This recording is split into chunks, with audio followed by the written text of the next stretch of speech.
Siok Lui, 21st June 2009. Building your house.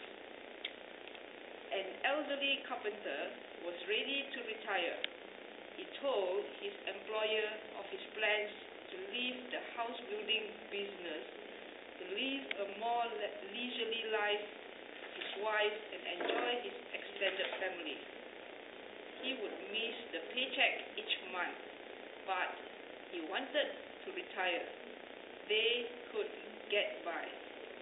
The employer was sorry to see his good worker go and asked if he could build just one more house as a personal favor.